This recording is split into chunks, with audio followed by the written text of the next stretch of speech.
est puissant, il est puissant, il est puissant, il est puissant.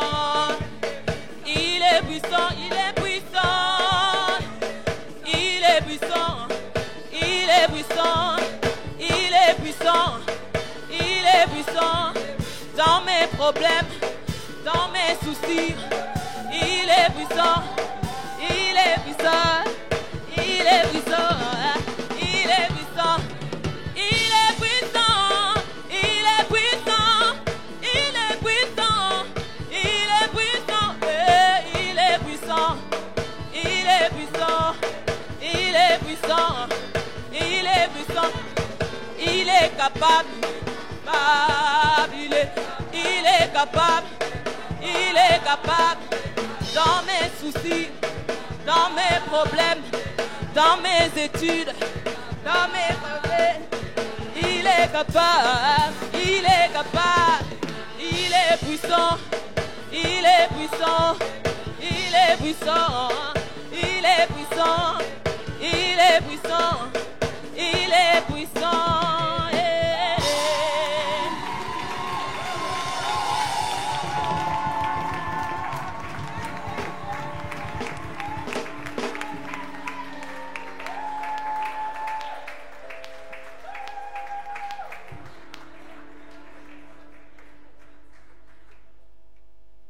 Amen. Est-ce qu'il y a toujours un héros en Jésus ce soir? Bon. Au début, je vous avais donné 5 sur 10. J'espère qu'en acclamant le Seigneur, on va monter au moins jusqu'à 7. On acclame, on acclame, on acclame, on acclame, on acclame. Jésus! Yes! Je vais inviter la sœur Noémie. Bonsoir. Vous allez bien? Vous allez bien? Amen. Est-ce que quelqu'un peut dire avec moi, c'est ma saison? C'est ma saison. C'est ma saison.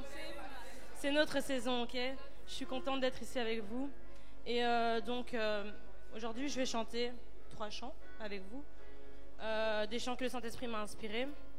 La première chanson s'intitule « Dieu tu es ».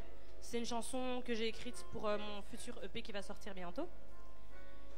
Et cette chanson, quand je l'ai écrite, c'est un petit témoignage, hein. Quand je l'ai écrite, en fait, je pensais à ma famille.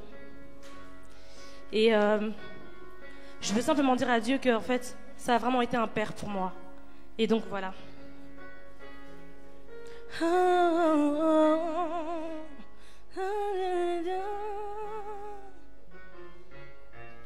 Ta protection, ton attention m'environne chaque jour. À chaque instant, à tout moment, tu m'enveloppes de ton amour. Cet ami fidèle que j'ai trouvé en toi, qui a essuyé mes larmes et pas qu'une fois. Non, non, non, tu sais, quand je pense, oui, quand je pense que je ne mérite pas, légère je me sens, étonnée de cette sensation. Restaurée je suis, vidée de mes tourments. Dieu tu es puissant et victorieux. Dieu tu es bienveillant et compatissant. Dieu tu es un père, mon père. Tu es, oui tu es, tu es. Ton amour, ta dévotion font jaillir en moi des cris de joie. Incomparable et immérité, tes bienfaits sont inestimables. Ce don gratuit que j'ai trouvé en toi, je veux le garder tel un trésor au plus profond de moi. Tu sais, quand je pense, oui quand je pense que je ne mérite pas, légère je me sens, étonnée de cette sensation. Restaurée je suis, vidée de mes tourments. Oh Dieu tu es puissant et victorieux. Dieu tu es bienveillant et compatissant. Dieu tu es un père, mon père. Tu es, oui tu es, tu es. Dieu, tu es puissant et victorieux. Dieu, tu es bienveillant et compatissant. Dieu, tu es un Père, mon Père, tu es. Oh, oui, Dieu, tu es un Père, tu es mon Père, oui, tu es puissant et victorieux. Oh, oui, Dieu, tu es. Amen. Combien parmi vous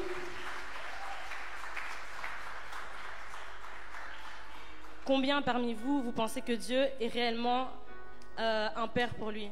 Il y en a ici qui n'ont pas vécu avec leur père, qui n'ont pas vécu avec leur maman peut-être, mais sachez qu'en tout cas, moi, j'ai eu l'absence de mon père et Dieu a vraiment été là pour moi.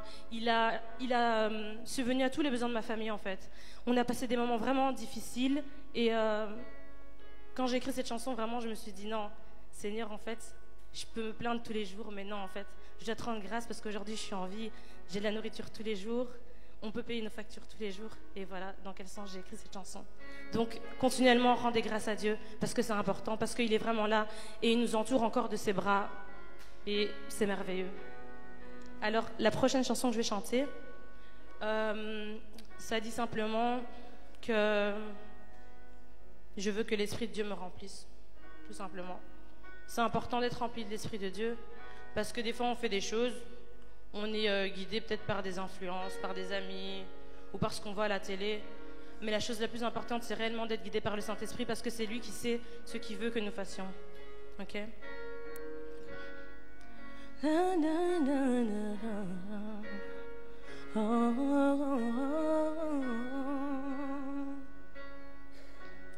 Cette fois-ci, c'est moi.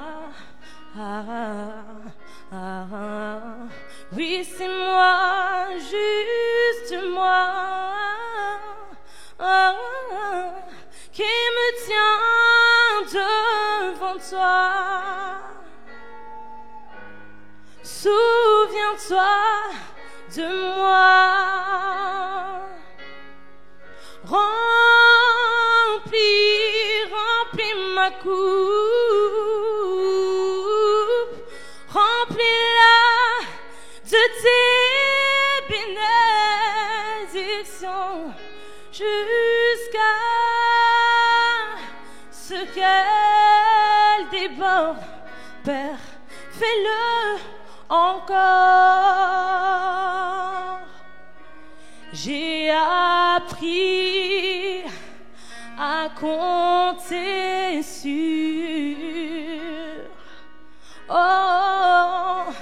sa fidélité, car je sais que mon Dieu accomplira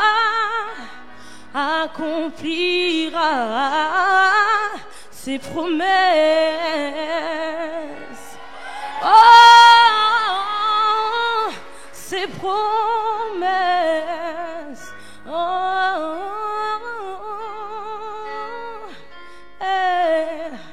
Partout où j'irai, que ton esprit y soit également.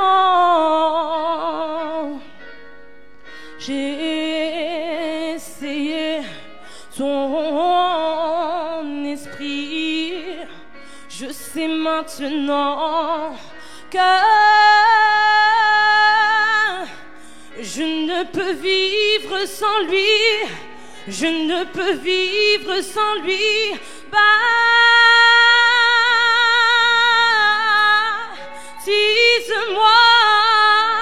baptise-moi, baptise-moi du Saint-Esprit de feu.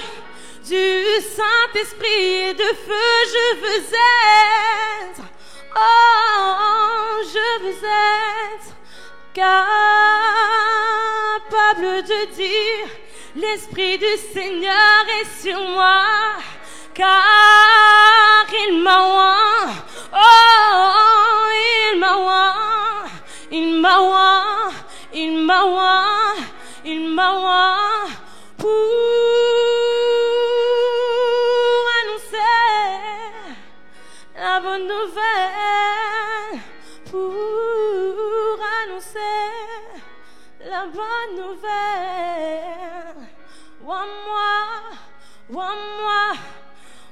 Moi, pour annoncer une année de grâce, une année de joie, une année de paix, de bénédiction. Oh,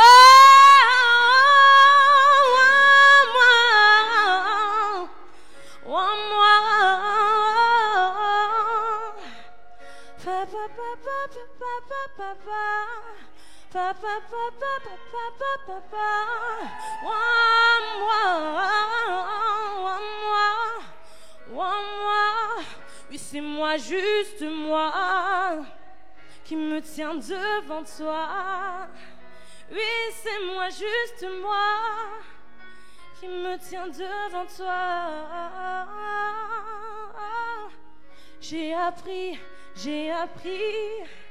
à compter sur ta fidélité. Non, sans toi je ne suis rien. Non, sans toi je ne peux rien, Seigneur. Moi. Oh,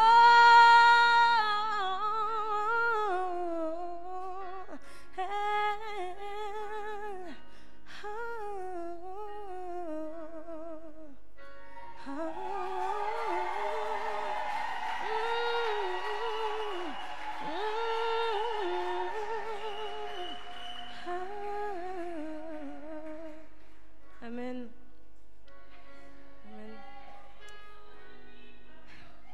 Alors la prochaine chanson que je vais chanter, c'est une chanson que vous connaissez tous. C'est le premier single de mon prochain EP, ça s'appelle Je me rappelle, ok? Levez-vous. Vous m'avez l'air un peu épuisé là, donc levez-vous. On va chanter ensemble. Est-ce qu'il y a quelqu'un ici qui ne connaît pas le refrain? Vous connaissez? Vous êtes sûr? Ok. Je vais vous apprendre pour ceux qui ne connaissent pas. Donc ça fait: j'espère tant de choses, mais toi seul sais ce qu'il me faut. Quand survient le doute, je me rappelle. Chante avec moi. J'espère tant de choses, mais toi seul sais ce qu'il me faut. Quand survient le doute, je me rappelle. Ok. Merci pour la musique.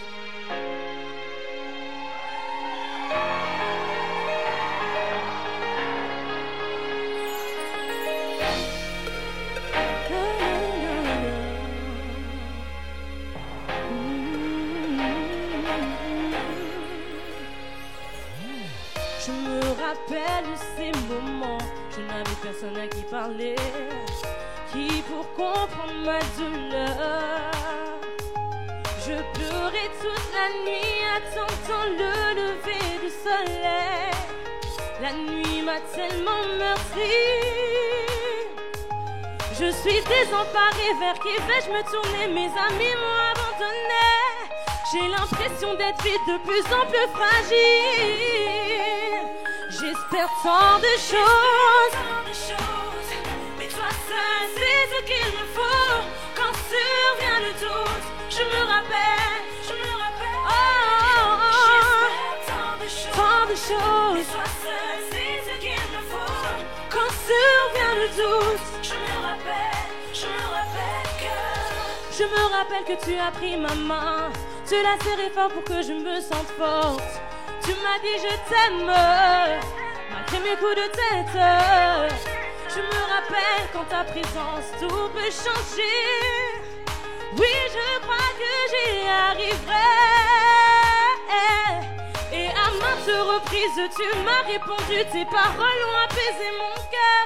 Que puis-je donc te dire si ce n'est que merci? J'espère tant de choses. Mais toi seul sais ce qu'il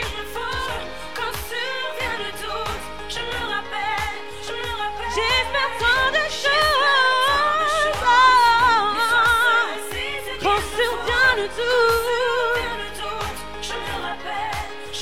Je me rappelle de ce que Dieu a fait pour moi. Il a tout payé pour moi. Il est mort à la croix. Je me rappelle. Oh, je me rappelle, je me rappelle, je me rappelle. J'espère tant de choses. Je me rappelle, j'espère tant de choses. Mais toi seul sais ce qu'il me faut. T'en souviens de tout. Je me rappelle, il est mort à la croix. Il m'a montré la voie. Je me rappelle, il est mort à la croix. Il m'a montré la voie. Je me rappelle.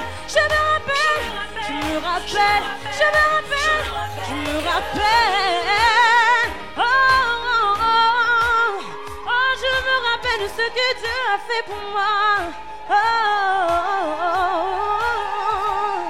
oh. Amen.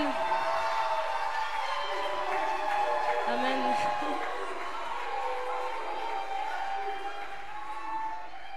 Rappelez-vous en tout temps que les bontés de l'Éternel ne sont pas encore à leur terme. Ok, elles se renouvellent chaque jour. Que Dieu vous bénisse.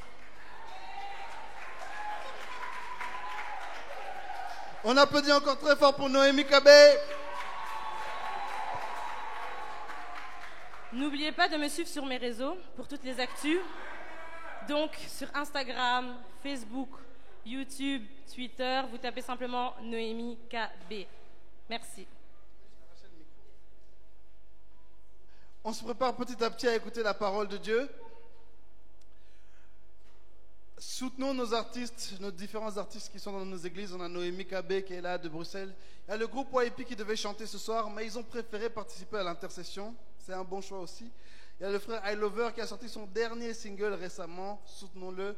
Et s'il y a d'autres artistes qui sont dans nos églises et qui veulent, je ne sais pas si vous voulez qu'on vous soutienne du point de vue des publications, vous voulez des musiciens pour jouer avec vous, vous cherchez un studio où enregistrer, on a un studio ici. Si vous cherchez quelque chose et vous êtes un artiste et vous sentez que vous voulez servir Dieu plus loin, venez me voir, on va discuter après. Soutenons nos artistes. Amen.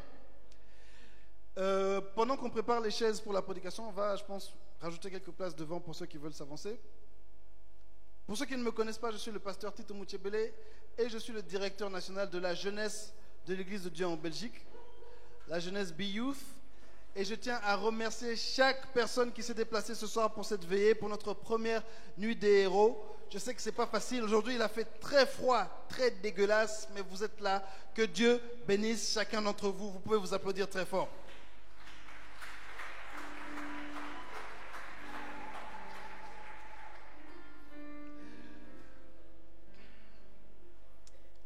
Merci à toutes les églises qui ont participé, toutes nos églises de la Nouvelle Jérusalem, de l'Église de Dieu, tous nos frères et sœurs d'autres églises qui sont venus aussi pour passer ce moment avec nous.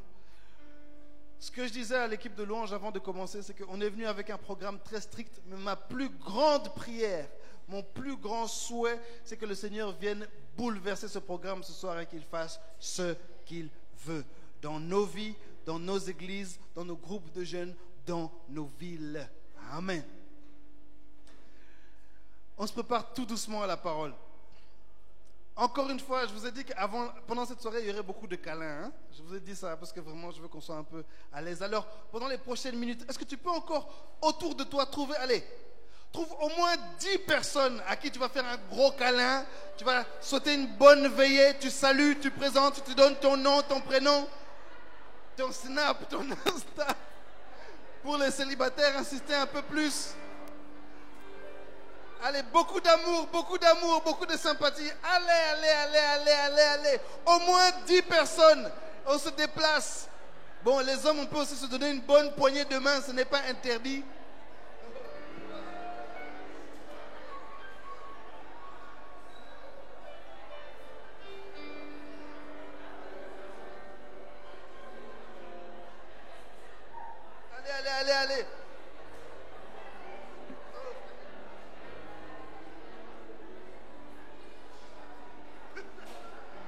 Allez. Allez.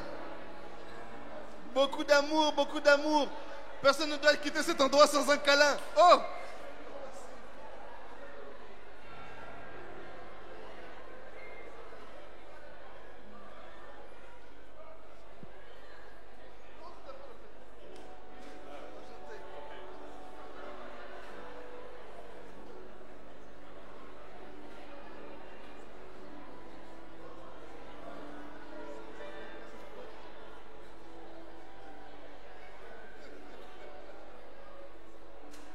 Et pendant qu'on se déplace, ceux qui sont à l'arrière, il y a des places qu'on a rajoutées devant. N'hésitez pas à vous avancer, à remplir les rangées de devant pour la prédication. Ceux qui sont à l'arrière, il y a des places qui se sont libérées toutes devant.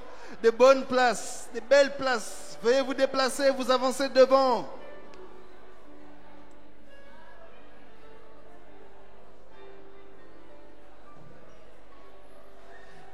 J'insiste encore, des places se sont libérées devant.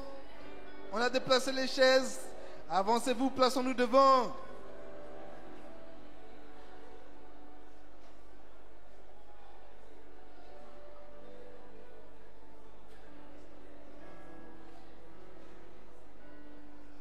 All right.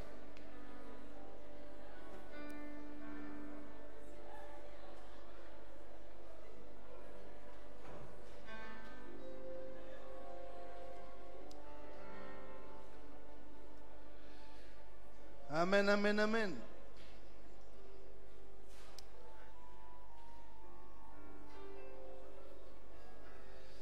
Cette année n'est pas l'année la plus facile pour nous. Hein. Ce n'est pas l'année la plus facile pour nos églises. Il y a maintenant de ça 3 mois et 7 jours, nous avons perdu notre évêque. Le visionnaire de nos églises, le fondateur de nos églises, est parti retrouver le Seigneur dans la gloire. On avait notre week-end des jeunes qui était prévu en septembre, qui a été annulé. Toutes sortes d'événements ont été annulés. Les derniers mois n'ont pas été faciles.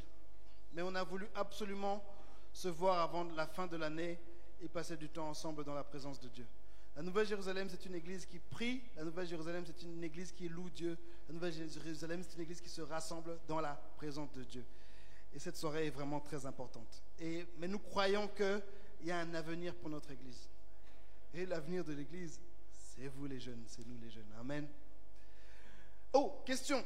Est-ce que certains aimeraient une traduction en néerlandais? Si vous avez besoin d'une traduction en néerlandais pour la prédication, levez la main et on va voir si on va faire venir un traducteur ici devant. Si quelqu'un a besoin d'une traduction en néerlandais, la plupart sont francophones. Levez bien vos mains que je puisse voir, non? Ça va? Ok, on va continuer comme ça alors.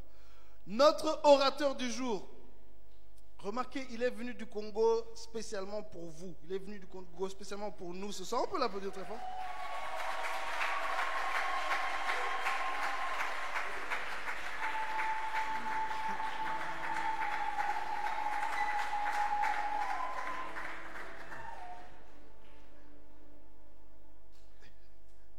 J'ai pensé à plusieurs manières de le présenter. Une manière un peu embarrassante et une manière sérieuse. On va le présenter sérieusement. C'était un bon ami de mon père, un bon ami de longue date. C'est des amis avec qui ils se sont connus dans la pauvreté. Ok, non, je vais rester sérieux. Je reste sérieux. C'est le prophète Kawata. Moi, je l'appelle tonton parce que c'est vraiment nos oncles depuis qu'on est tout petit. Et alors que papa est parti, ça fait plaisir d'avoir des oncles qui sont là pour nous soutenir. Il a beaucoup de choses pour vous, pour la jeunesse. Il va passer, il a la scène ici. On a un planning encore une fois, mais le Saint-Esprit est là. Est-ce qu'on peut... oui, c'est un pasteur. Il a aussi une université, la Leadership Academy à Kinshasa. C'est un homme qui est aussi dans la politique et dans beaucoup de choses très intéressantes. C'est quelqu'un de très intéressant. Et je pense vraiment qu'il a beaucoup de choses pour nous ce soir. Pendant la parole, pendant ce moment que nous allons partager, restons concentrés, d'accord? Le Seigneur a des choses pour vous, ok? Est-ce qu'on peut acclamer très fort le prophète Kawata?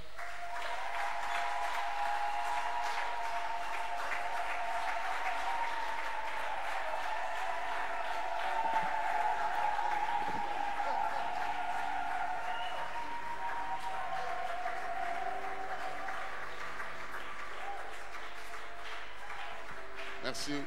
Merci, vous pouvez vous asseoir.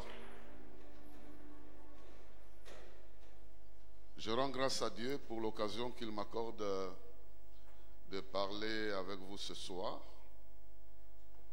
et de parler de sa part. C'est vraiment un honneur et un privilège. Je remercie le pasteur Tito. Maintenant, on n'est plus des enfants, donc on ne peut plus s'appeler enfant. C'est un monsieur, c'est un responsable. Et de ce fait-là, nous ne pouvons que le respecter. Et j'ai respecté son appel. Donc si vous êtes ici par hasard, moi je ne suis pas là par hasard. Parce que j'ai fait un vol un peu compliqué. Pendant le vol, on nous a dit, nous allons atterrir d'urgence dans une ville où on n'a pas prévu d'atterrir. Parce que dans l'avion, il y avait quelqu'un qui voulait faire du mal. On l'a maîtrisé, je ne sais pas ce qu'il avait. Mais on l'a laissé un peu dans une ville italienne avant de venir ici. On est resté 2 heures au sol en train de vouloir contrôler s'il n'avait pas laissé quelque chose de dangereux dans l'avion. Donc, si je suis là, c'est parce que Dieu a prévu que je sois là. Et je prends ma responsabilité de parler à quelqu'un, et quelqu'un prend sa responsabilité de recevoir cette parole-là. Amen. Je vais vous inviter à lire un texte dans Ésaïe chapitre 11. Nous allons lire 2 textes cette nuit. Le premier est dans Ésaïe chapitre 11, du 1er au 10e verset. C'est ce texte qui va fixer notre thème de cette nuit. Et le deuxième texte, je vais vous l'annoncer un peu plus tard. Il sera dans Jérémie. Le premier est dans Ésaïe chapitre 11, versets 1 à 10. Je vais lire dans la version du semeur, du 1er au 10e verset, Ésaïe 11. Un rameau poussera sur le tronc d'Isaïe, un rejeton naîtra de ses racines et portera du fruit. L'Esprit de l'Éternel reposera sur lui, et cet Esprit lui donnera le discernement, la sagesse, le conseil et la force. Il lui fera connaître l'Éternel et s'attachera à lui.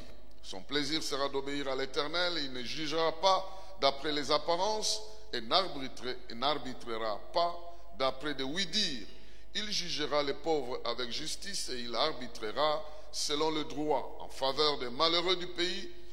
Il frappera la terre de sa parole comme avec un bâton. Le souffle de sa bouche abattra le méchant. Il aura la justice pour ceinture à ses reins et la fidélité pour ceinture plutôt à ses hanches. Le loup vivra avec l'agneau, la panthère paîtra aux côtés du chevreau, le veau et le lionceau et le bœuf à l'engrais seront ensemble et un petit enfant les mènera au pré. Les vaches et les ours brouteront côte à côte et leurs petits auront un même gîte. Les lions et le bœuf se nourriront de la paille. Le nourrisson se battra sans danger près du nid du cobra. Et le tout jeune enfant pourra mettre la main dans le ventre du serpent, dans l'antre du serpent. On ne commettra plus ni mal ni destruction sur toute l'étendue de ma montagne sainte, car la terre sera remplie de la connaissance de l'Éternel, comme les eaux recouvrent les fonds des mers. Il adviendra en ce jour-là que le descendant d'Isaïe se dressera comme un étendard pour le peuple, et toutes les nations se tourneront vers lui, et le lieu où il se tiendra resplendira de gloire. Amen. Nous allons directement aller lire le deuxième texte pour gagner du temps. Il est dans Jérémie chapitre 1er. Jérémie chapitre 1, verset 4.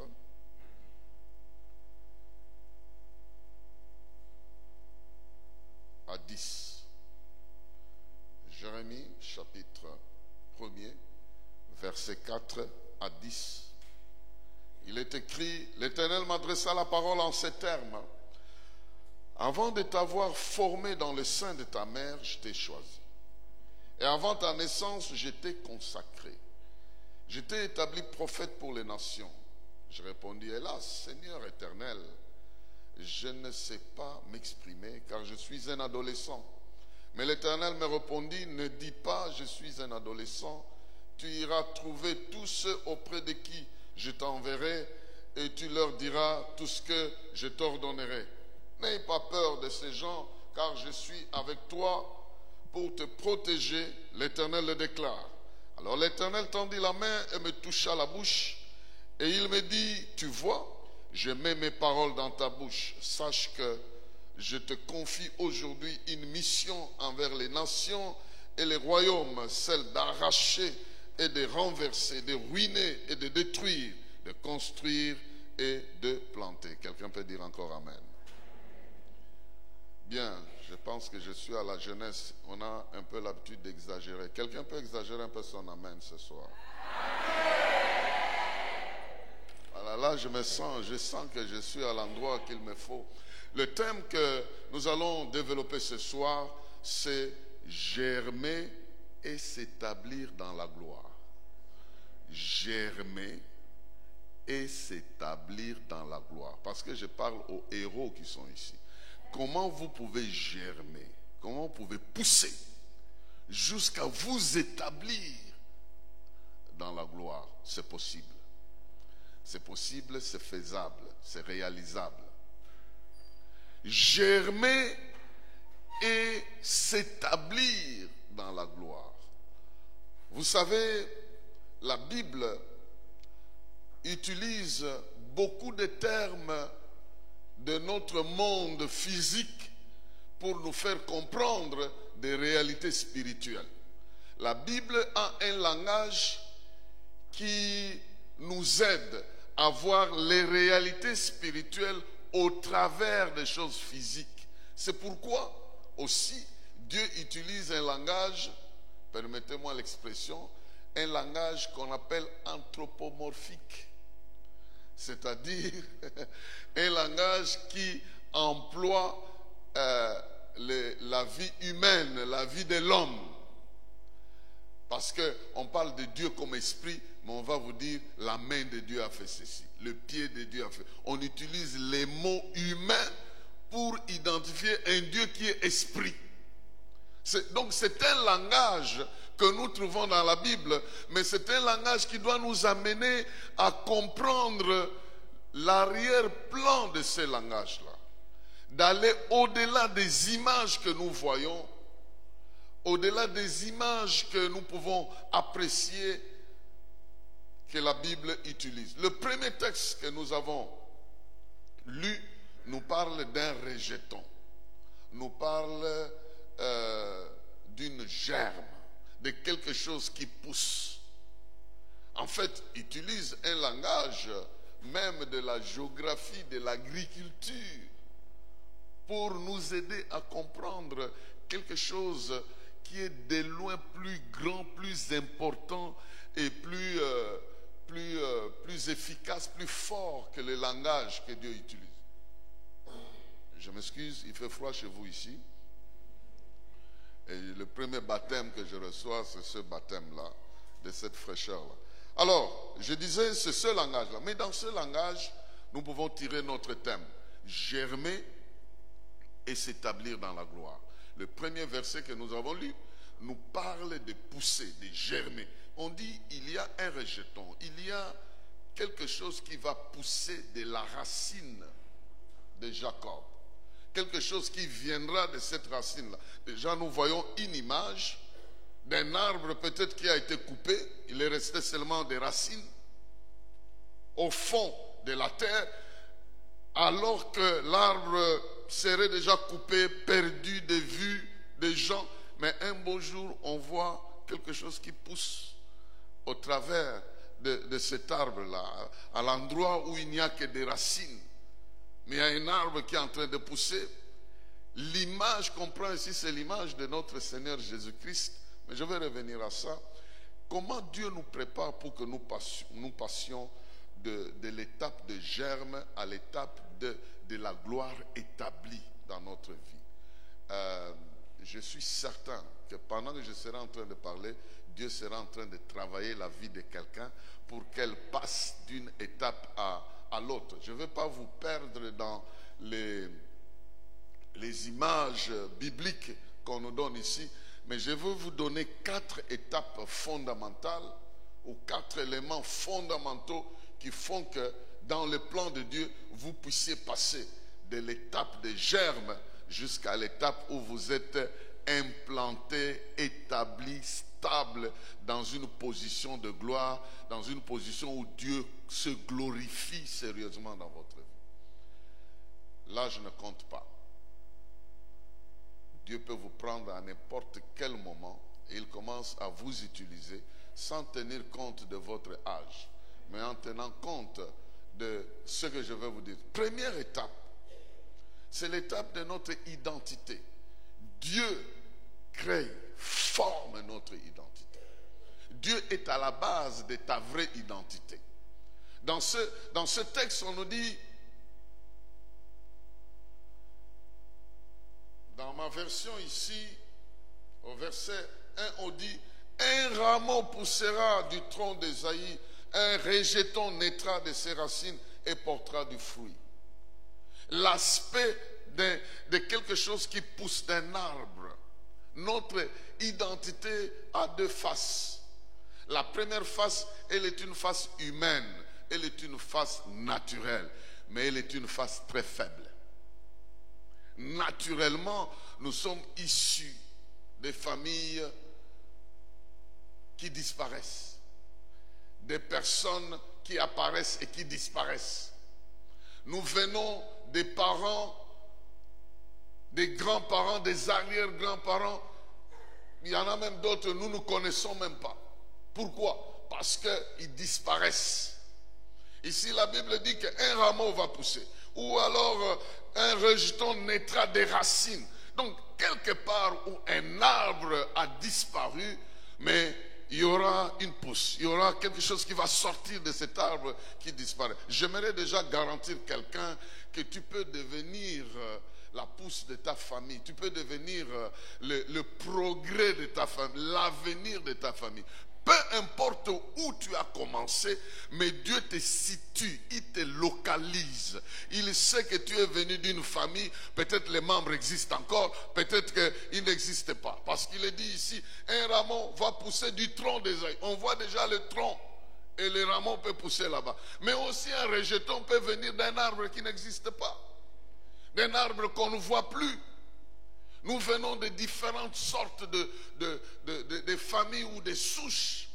Mais peu importe d'où nous venons, ce qui est vrai, c'est que Dieu crée notre identité. Dieu fixe notre identité. Il sait d'où nous sommes venus. Il a même dit à Jérémie, lorsque tu étais une masse informe dans le ventre de ta mère. Moi, je te connaissais déjà. Donc, Dieu ne te regarde pas comme les hommes te regardent. Quand Dieu regarde ta vie, il a une identité qu'il a déjà de toi. Tu n'es pas un inconnu de sa part. Tu es quelqu'un qu'il a préparé et que tu devais venir au moment où tu devais venir. Ton identité a 2 facettes. La première, c'est celle de tes parents. C'est celle qui est naturelle. C'est celle qui est logique sur la terre. Mais la deuxième, tu vas la voir avec ce qu'on appelle ici l'Esprit de Dieu. Il dit, l'Esprit de Dieu reposera sur lui. Et parce que l'Esprit de Dieu reposera sur lui, il va obtenir certaines choses que la nature ne va pas lui donner. Il va avoir une certaine connaissance, une dimension de sa vie que la dimension humaine ne va pas lui reconnaître.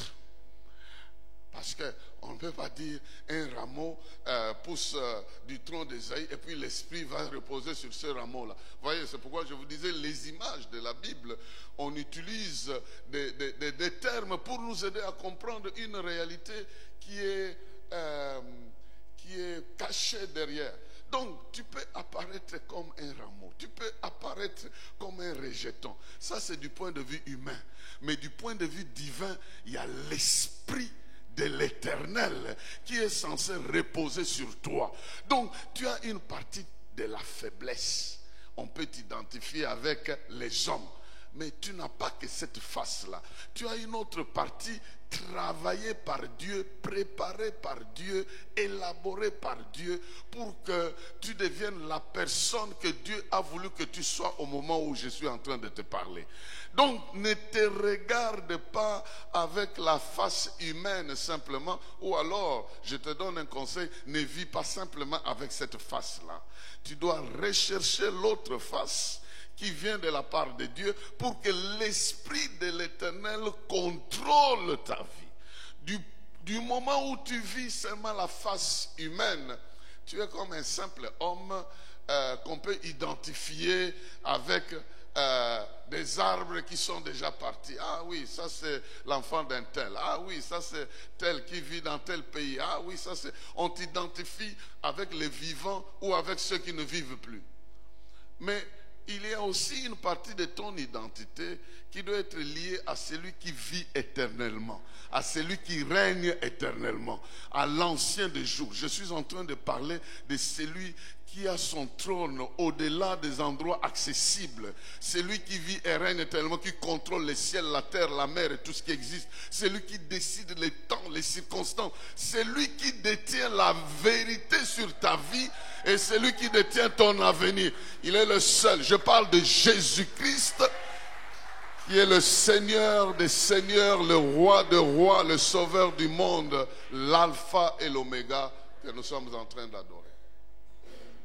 La première image te vient de tes parents et la deuxième te vient de lui. Quiconque l'a reçu, nous dit Jean chapitre 1, versets 4, 5, 6, 7, 8, 10, 11, 12, 13. La Bible dit qu'au commencement était la parole était avec Dieu et la parole était Dieu et tout ce qui a été fait par elle et rien de ce qui a été fait n'a été fait sans elle. Elle va plus loin pour dire en elle était la vie et la vie était la lumière, elle brillait, la vie était la lumière du monde. Cette lumière est venue dans le monde n'aura pas reçu. Plus loin on dit à ceux qui l'ont reçu, il leur a donné le pouvoir de devenir enfants de Dieu. Ils ne sont nés ni de la chair ni de la volonté de l'homme, mais ils sont nés de Dieu. Imagine-toi, tu as une partie née des hommes et une partie née de Dieu.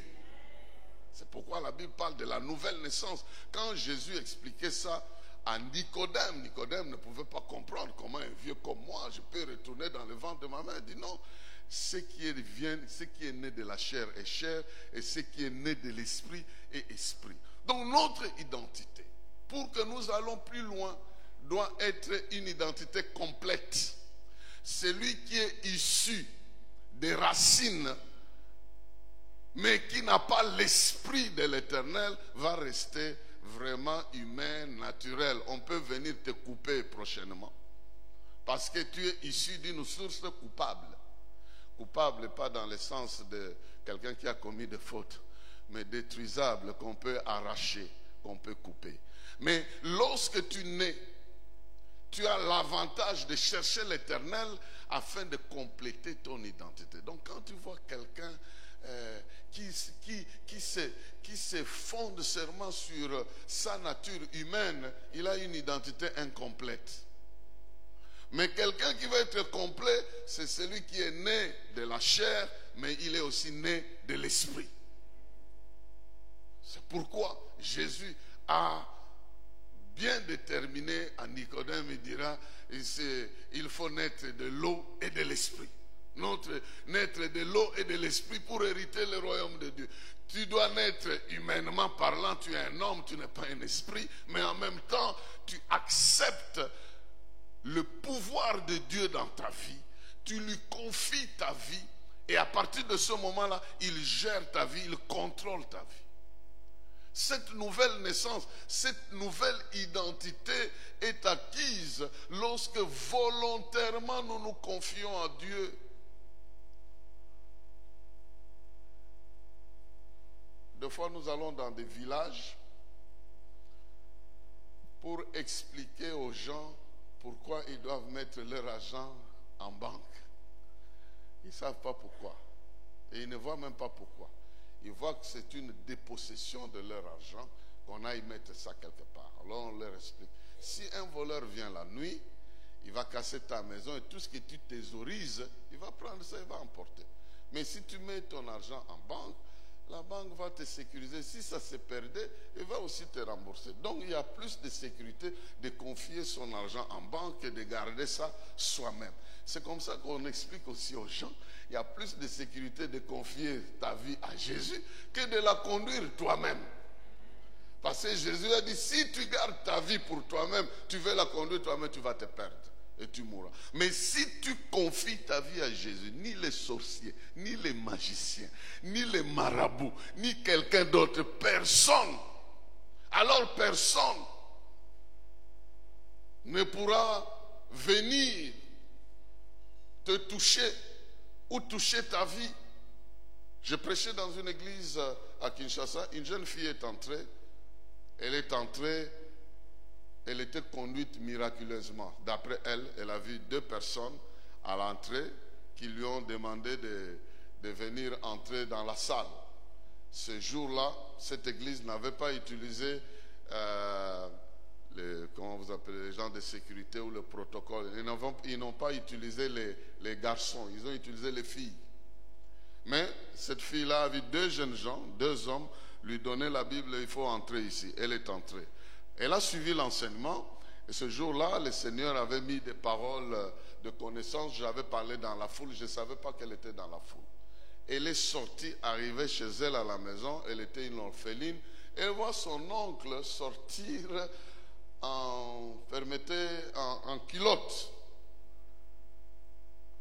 Son oncle lui pose la question, tu étais où? Elle dit, non, je viens de l'école. Elle avait, je crois, 17 ans, 16 ans, quelque chose comme ça. Et je viens de l'école. Non, tu ne viens pas de l'école. Tu es allé à un endroit où tu as entendu quelque chose. Et la chose que tu as entendue t'a sorti de là où je t'avais placé. Il est sorti de la chambre, il a amené un plateau avec 2 œufs. Il dit, cet œuf ici, c'est ta mère que j'avais tué. L'autre œuf, c'est toi. Je devais te tuer aujourd'hui. Mais du fait que tu sois passé et que tu aies entendu ces paroles, tu as disparu. Donc je dois maintenant physiquement te tuer. Il entre dans la maison pour sortir avec l'arme. Imaginez-vous la fille qui n'a jamais fait la gymnastique, a sauté le mur de 3 mètres de hauteur, s'est retrouvée ailleurs. Bref, son oncle, il était de mouvements maçonniques, de mouvements mystiques là. Il est décédé 2 jours après. Maintenant, la fille a reçu l'ultimatum. Ce que je vous raconte, c'est des choses vérifiables. Je le dis sans froid aux yeux. A reçu l'ultimatum, il dit, ce monsieur qui t'a donné la parole, nous le connaissons. Et nous te jurons qu'il ne va pas faire 1 semaine. Comme notre frère est décédé, lui aussi va disparaître. Maintenant, elle a pris peur, elle est allée dans cette église-là pour dire, le monsieur qui avait prêché ici, il ne fera pas 1 semaine parce que voici ce qui était. Oh non! C'est le prophète Daniel, allez chez lui, allez lui-même lui raconter ça. Allez lui raconter. Elle est venue me voir, elle m'a raconté ce que je vous ai raconté. Et puis je lui dis, mais si ce groupe-là a le pouvoir sur la mort, qu'ils enlèvent d'abord la mort qui a frappé leur frère. S'ils ne savent pas enlever ça, c'est qu'ils ne sauront pas donner ça à quelqu'un d'autre. Et d'ailleurs, s'ils osent, ils vont suivre le chemin de celui qui... Parce que cela est arrivé sans même que moi je sois au courant. Oui, je n'ai ni imaginé, ni pensé à ça, ni fait quoi que ce soit, mais c'est arrivé. Et maintenant que je sais, ça risque d'arriver sérieusement. Bien-aimés dans le Seigneur, soyez branchés à Christ. Et personne ne touchera à votre vie. Personne n'orientera votre vie. Vous serez entre les mains du bon berger, comme il est écrit que l'Éternel est mon berger. Conséquence, je ne manquerai de rien. C'est lui qui va te conduire dans les eaux paisibles. C'est lui qui va déterminer ton identité. Et il va même plus loin jusqu'à dire, même dans la vallée de l'ombre de la mort, je ne crains aucun mal. Parce que celui-là, il me protège. Il faut te décider, voir si ta vie, tu es resté rien que comme un rameau qui pousse d'un tronc, où tu es en même temps celui sur qui habite l'Esprit de l'Éternel. Ça, c'est le premier niveau. Je vous ai dit que j'en ai combien? 4, oui. Le premier détermine ton identité. Qui veux-tu être? Tu veux rester simplement dans ta vie naturelle, humaine? Ou alors tu veux, en plus de cette vie, confier cette fameuse vie entre les mains de Jésus qui a dit: venez à moi, vous tous qui êtes chargés, fatigués. Moi, je vais vous donner le repos, je vais vous protéger. Nous avons donc cette promesse de la protection. Je vais revenir à cet aspect un peu plus tard. Deuxième élément important pour la marche vers la gloire, pour la stabilisation de la gloire de Dieu dans votre vie. La deuxième étape, c'est les objectifs. C'est le but. C'est le but. Il est clairement établi que quand vous croissez, vous avez vos propres objectifs, que Dieu respecte aussi, que Dieu soutient aussi. Mais les objectifs que vous vous assignez dans votre vie ne sont pas les seuls qui existent. Dieu aussi, en vous créant, il a aussi ses objectifs qu'il veut réaliser au travers de votre vie. Chez Jérémie, il lui dit: lorsque tu étais enfant, tu étais une masse informe dans le ventre, je te connaissais, je t'avais déjà établi prophète des nations. Est-ce que vous pouvez vous imaginer une maman qui se promène avec quelque chose de 3 mois, de 4 mois dans le ventre, et elle ne sait pas à quoi ça ressemble, et Dieu sait que là se promène le futur prophète des nations? Oui, on te regarde, on peut te donner une identité liée à ton père, à ta mère, mais ce n'est pas ça qui se passe avec Dieu. Dieu regarde et dit: ça c'est ma prophétesse, ça c'est mon prophète, ça c'est ma ministre, ça c'est mon ministre. Dieu te regarde dans les objectifs par rapport aux objectifs pour lesquels il t'a créé. C'est pourquoi on va te faire la guerre, on ne te vaincra pas, parce qu'il y a des objectifs que tu dois atteindre. Sans avoir atteint ces objectifs-là, la main de Dieu ne permettra pas n'importe quoi dans ta vie. Je suis en train de le déclarer parce que je sais que Dieu t'a choisi pour un objectif, Dieu t'a choisi pour un but. Tant que ce but-là n'est pas encore accompli, il ne te lâchera pas. C'est lui qui a parlé à Jacob, alors que Jacob fuyait son frère Ésaü. Il venait d'attraper la bénédiction. En fuyant, la Bible dit qu'il a passé la nuit quelque part, et dans sa nuit, il rêve, il voit le ciel ouvert et Dieu en train de lui parler. Et Dieu lui a dit: je ne te laisserai pas jusqu'à ce que j'aie réalisé tout ce que je te promets. Nous pouvons nous promener ou imaginer que nous sommes nuls, nous n'avons pas de valeur, peut-être nous n'avons pas de responsabilité. C'est faux. Dieu ne peut pas te créer, il ne peut pas t'avoir créé sans objectif. Et les objectifs que tu as dans ta vie ne sont pas les seuls objectifs qui existent. Parce qu'à côté de tes objectifs, il y a aussi le diable qui a des objectifs contre toi. Il y a aussi d'autres ennemis qui ont des objectifs, qui ne respirent pas ton nom, qui ne veulent pas te voir. Peu importe, mais il y a un Dieu, la source de ta vie, qui a aussi des objectifs qu'il a fait pour toi. Et pour Christ ici, on dit: l'Esprit de l'Éternel sera sur toi. L'Esprit de l'Éternel sera sur toi. Voici ce qui va t'arriver. Tu vas grandir dans le discernement, la sagesse et tout ça. On parle de lui, qu'il aurait toutes ces qualités. Mais l'objectif ici, vers le verset 5, d'abord au verset 4, on dit: il jugera les pauvres avec justice et il arbitrera le droit en faveur des malheureux du pays. Il frappera la terre de sa parole comme avec un bâton, et le souffle de sa bouche abattra le méchant. Il aura la justice pour ceinture. Ça, c'est son objectif. Et quand vous regardez dans la vie de Jésus-Christ, il a sauvé les malheureux, il a délivré les malades, il a libéré ceux qui étaient sous l'emprise des démons. Il a fait ça. Il a frappé la terre de sa parole. Ce qu'il déclarait, c'est ce qui devait arriver. Il a relevé les paralytiques. Il a déclaré des choses qui jusqu'aujourd'hui se vérifient. Et parce qu'il a fait ça, je voulais dire qu'il a fait ça parce que c'était l'objectif de sa vie. C'est la raison même pour laquelle il était venu. Il n'était pas venu pour nous montrer qu'il est Dieu. Il nous a montré comment un homme qui s'attache à Dieu peut vivre une vraie vie de héros. Il est venu nous donner cette face-là. Il n'est pas venu simplement nous montrer qu'il est le fils de Dieu. Non, il est venu aussi nous montrer un vrai héros, comment il devait vivre. C'est pour cette raison. Lorsqu'il s'est fait baptiser, l'Esprit l'amène dans le désert et le diable le tente. Le diable lui dit, si tu es fils de Dieu, transforme ces pierres en pain. Lui va répondre, il est écrit, l'homme ne vivra pas de pain seulement. Donc ici, il n'est pas une discussion sur moi étant fils de Dieu. Non, je suis venu vivre en tant qu'homme. Et en tant qu'homme, l'homme ne vivra pas de pain seulement, mais il vivra aussi de toute parole qui sort de la bouche de Dieu. Voilà pourquoi tu as ces deux facettes-là.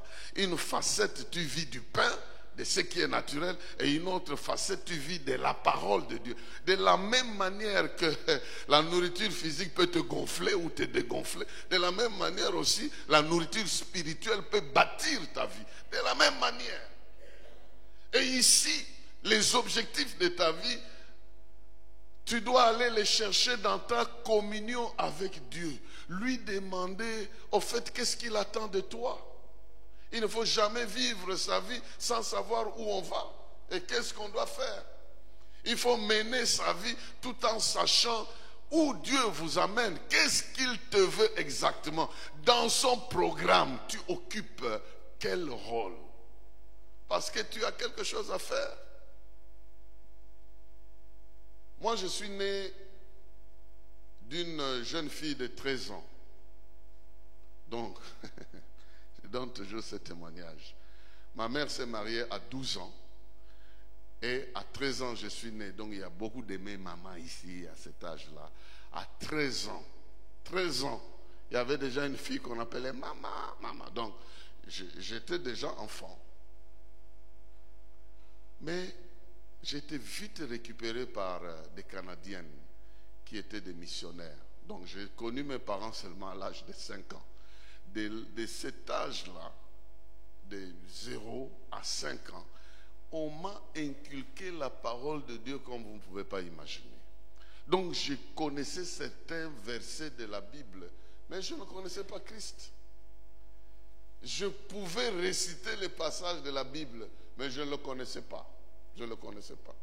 Jusqu'au moment où ma famille, qui a grandi dans un environnement de sorcellerie indescriptible, parce qu'il y avait dans la famille des véritables sorciers qui se donnaient le rôle de héros. Parce que ce qu'ils déclaraient arrivait, et ça arrivait certainement.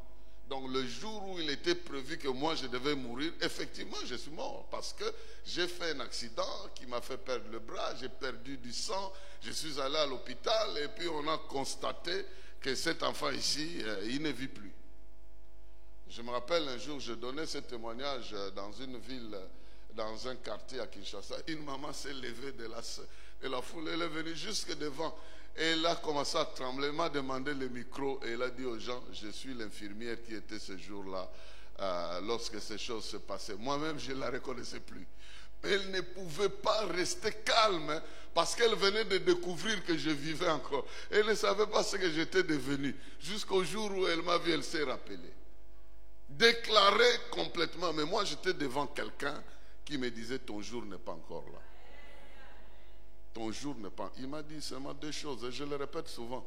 La première, c'est que ton jour n'est pas encore là. C'est pourquoi je sais que si ton jour arrive, on peut tout faire, tu partiras toujours. Donc, tu ne partiras pas parce que Dieu est incapable de te soutenir ou de t'aider, mais parce que ton jour est arrivé.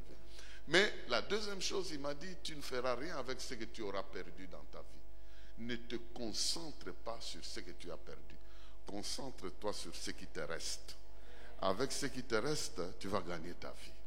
Si tu considères ce que tu as perdu dans ta vie, peut-être membre de famille, peut-être de l'argent, de l'emploi ou quelque chose, tu te concentres sur ce que tu as perdu, tu vas te perdre.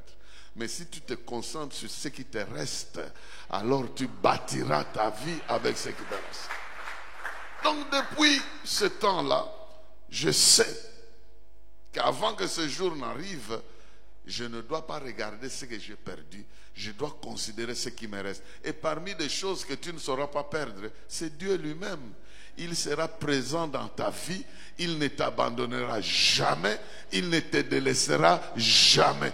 Donc tes objectifs doivent tourner autour de ce qu'il veut. Et c'est par là que j'apprendrai qu'est-ce que je devais faire. Il me dira, tu vas rentrer, tu seras seulement mon témoin. Témoin. Tu vas témoin de ma grâce, de ma force, de ma gratitude, de tout ce que je peux faire dans ta vie. Tu vas le témoigner à plusieurs niveaux.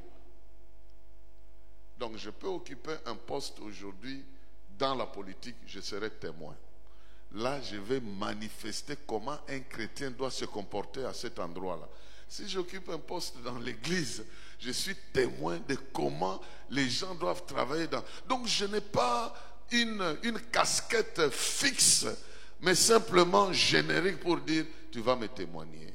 Et tu vas être un témoin de ma grâce dans toutes les positions que tu pourras occuper. Bien-aimé dans le Seigneur, j'aimerais dire à quelqu'un, il faut te fixer par rapport à l'objectif que Dieu a préparé pour toi. Tu ne vas pas marcher à l'aveuglette, tu ne vas pas tâtonner. Dieu a quelque chose de précis pour toi. Et si tu ne reconnais pas quelque chose de particulier, alors sois témoin. Parce qu'il est écrit, l'Esprit de l'Éternel sera sur vous et vous serez mes témoins. Que partout où tu passes, tu t'engages à être témoin de Christ et ne pas te confondre aux autres. Si tu étudies, tu es témoin parmi les étudiants. Si tu travailles, tu es témoin parmi les travailleurs. Si tu fais quelque chose, tu es témoin dans cette catégorie de gens. Tu peux chanter, tu peux danser, tu peux travailler dans un endroit, mais les gens doivent savoir que lui est différent parce que c'est le témoin.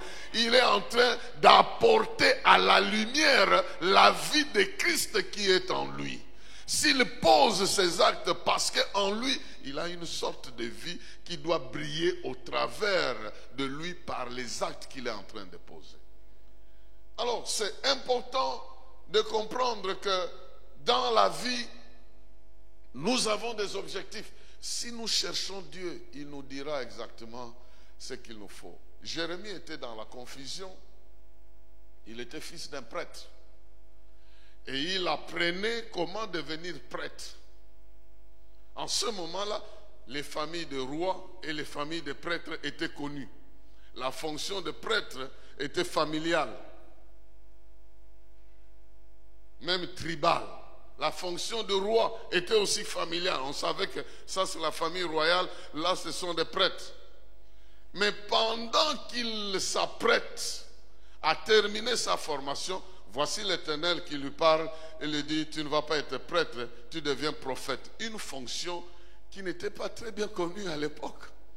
Une fonction qui prêtait un peu de confusion. Il dit, tu seras prophète parce que depuis le ventre de ta mère, je t'avais déjà consacré. Ce que j'aimerais déclarer dans la vie de quelqu'un, même si tu l'ignores maintenant, Dieu se révélera dans ta vie. Il te montrera exactement ce que tu dois faire.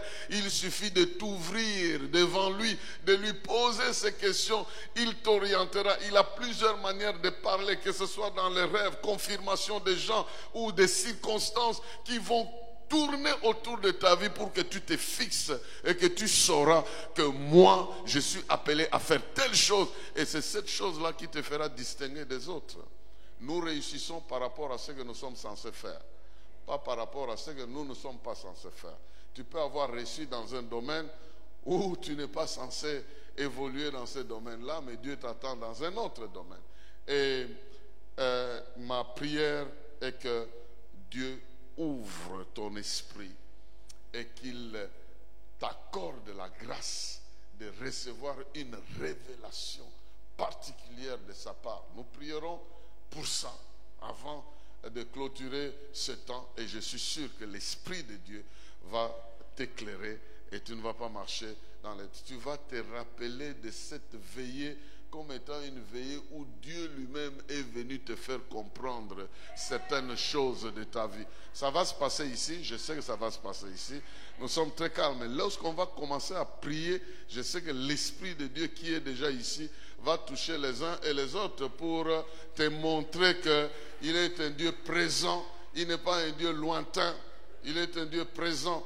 La troisième chose, à part le but, la troisième chose, c'est que le héros va dans un système d'expérience avec Dieu.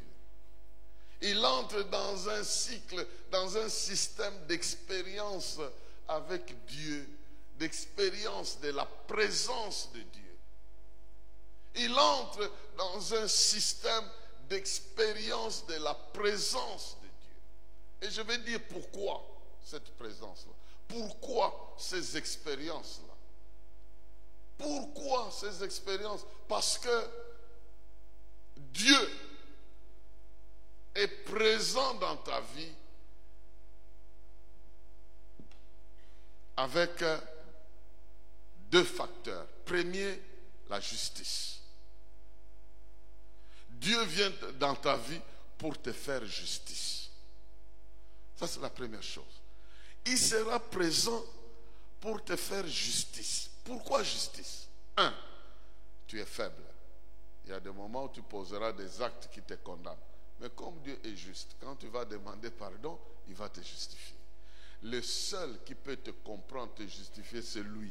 Il y a des gens avec qui tu évolues qui n'auront pas la même image de toi au fur et à mesure que vous évoluez. Au fur et à mesure que vous évoluez, ils découvrent vos faiblesses.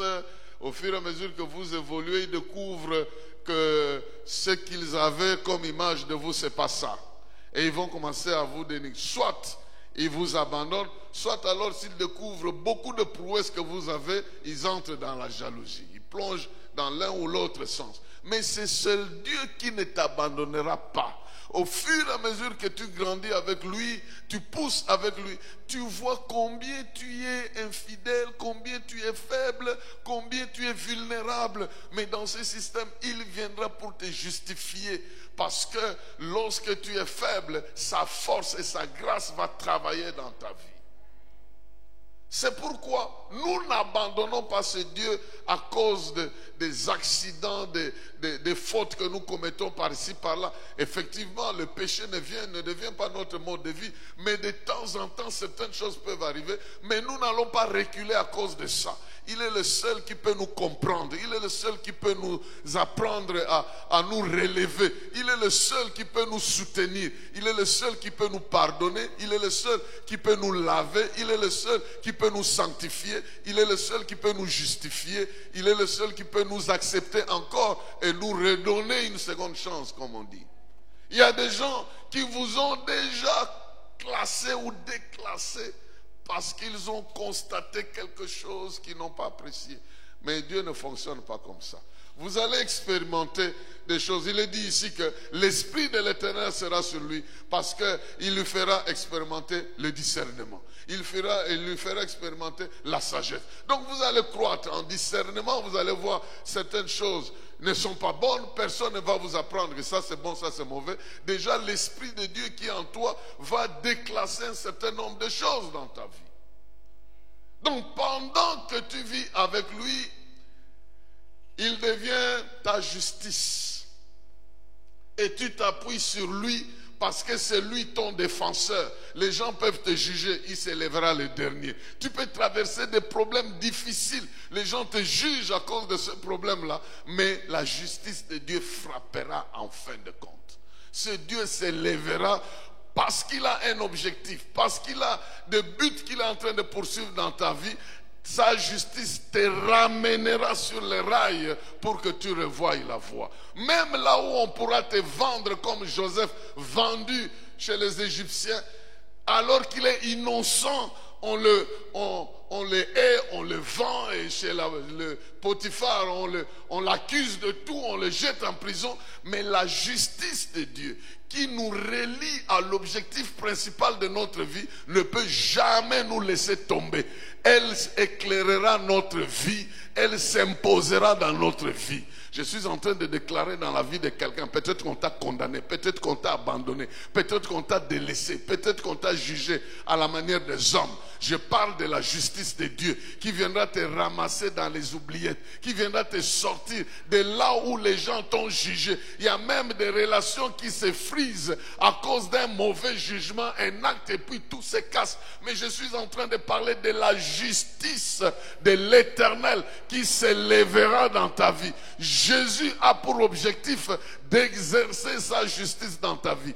Voilà pourquoi même la haine contre tes parents, contre tes arrière-parents, les gens veulent que les enfants de tels ne progressent pas. Cette haine ne marchera pas parce que la justice de l'Éternel s'élèvera et interviendra. Même si on te hait à cause de souche desquelles tu es venu, voici le fils d'Isaïe, voici le fils d'un tel. Même si tes parents ont fait l'objet de critiques dans le passé, peut-être que leur nom te cause préjudice. Je suis en train de parler de la justice de Dieu qui ne t'abandonnera pas, qui parlera en ta faveur. D'ailleurs, la justice de Dieu a trouvé la solution par excellence. La justice de Dieu a trouvé un système par lequel tu peux être innocenté. Ce système, c'est le sacrifice de Jésus-Christ. Ce système, c'est le sang de Jésus.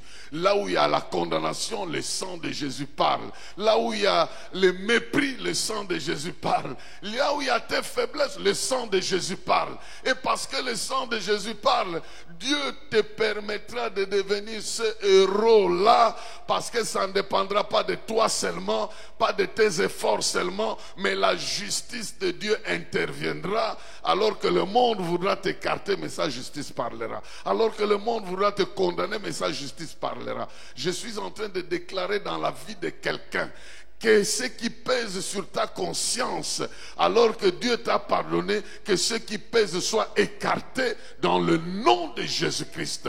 Que le jugement des hommes qui t'ont fatigué, qui t'ont fait régresser dans ta vie, puisse être écarté au nom de Jésus-Christ. Il y en a même de ceux qui se fatiguent déjà, alors qu'il avait le courage de travailler.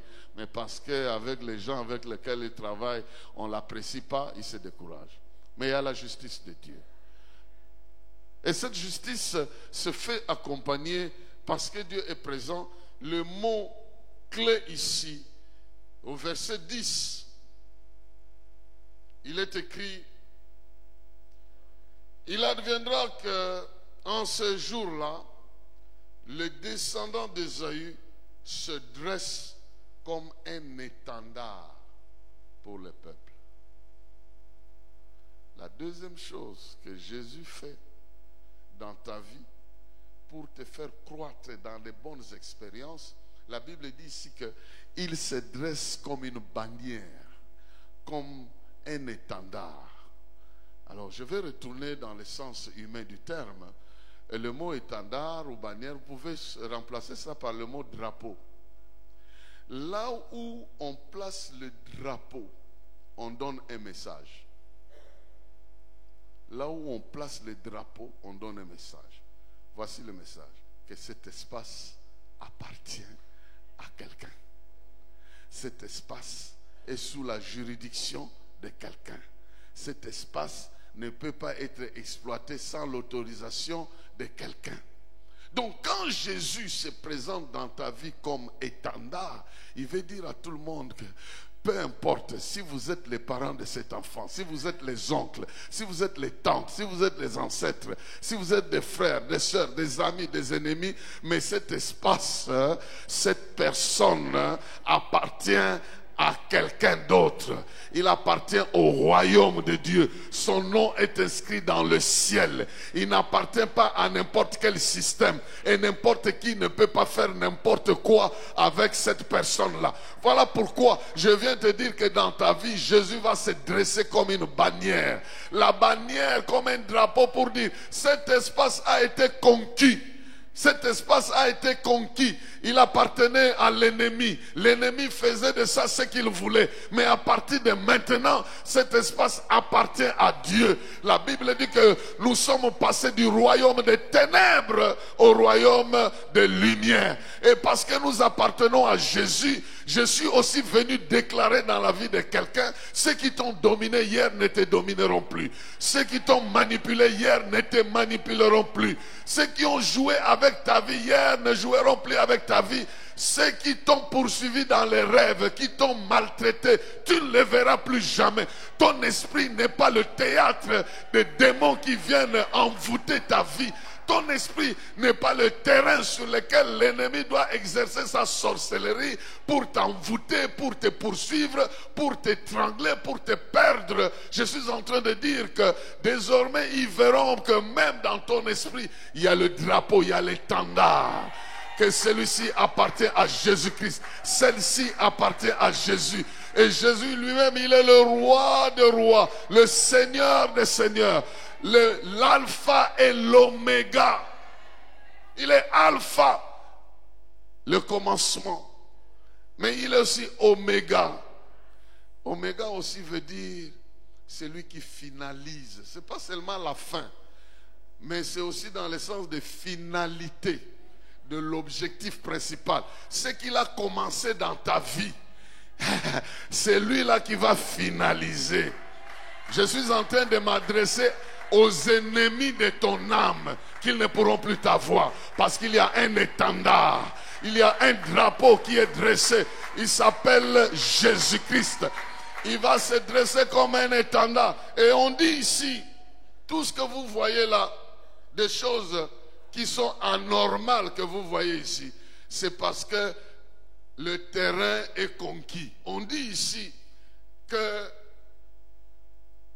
il y a un certain nombre de choses qu'on donne là qui ne sont pas normales, qui ne peuvent pas arriver sur le terrain normal. Le verset 10, on dit, le loup vivra avec l'agneau, la panthère paîtra à côté du chevreau, les chevaux et les lions et le bœuf à l'engrais seront ensemble. Ces choses-là ne se passent pas sur le terrain normal. Mais là où il y a les drapeaux, là où il y a l'étendard, quelqu'un qui est dangereux ne te fera rien. Quelqu'un tu n'es pas la bouffe de quelqu'un, tu n'es pas la nourriture de quelqu'un. Tu peux vivre dans une maison avec un sorcier, il ne te fera rien parce que dans ta vie, tu as un drapeau, tu as un étendard, tu as une bannière. La bannière qui montre que Dieu t'a aimé avant la fondation du monde. Il t'a apprêté, il t'a choisi et tu n'es pas le terrain de n'importe qui. D'ailleurs, je suis en train de déclarer qu'une formule de rêve que tu avais n'arrivera plus pendant que tu me comprends et que tu entends, parce que Dieu va placer son drapeau, sa bannière, pour montrer que n'importe qui ne peut pas avoir accès à ton esprit. Il y a des gens qui dorment, se retrouvent toujours dans des endroits enfermés, dans des choses compliquées. Ils font que courir toute la nuit. Donc, je suis en train de te dire, étant donné que ton étendard est la lumière, il brillera dans ton âme. Les ténèbres disparaîtront. Les gens qui te créent des problèmes, qui veulent chercher, ils échoueront avant la fin du temps. Donc, premièrement, ton identité est préparée. Deuxièmement, tes objectifs sont bien définis. Sont définis par rapport à Dieu qui a un plan de bonheur pour toi et non de malheur. Et ensuite, tu fais l'objet d'un ensemble, d'un cycle d'expériences. C'est Jésus qui a dit, le voleur ne vient que pour voler, égorger et détruire. Mais il a ajouté, et moi je suis venu pour que mes brebis aient la vie et la vie en abondance. C'est deux faces des expériences différentes. Le voleur vient pour vous voler, égorger et détruire. Mais il n'est pas le seul acteur de votre vie. Il n'est même pas l'acteur principal. Il joue un certain rôle dans votre film là. Mais quand il aura détruit, il disparaît. Il y a des acteurs comme ça. Vous le voyez dans un film, il ne va pas arriver à la fin. Il sera là au début, il fait sont chauds et puis pouf, il disparaît. Ce sont les autres qui continuent. Et c'est ça que Jésus veut dire de ta vie. Ceux qui sont venus pour te ruiner, ils vont être écartés du film de ta vie.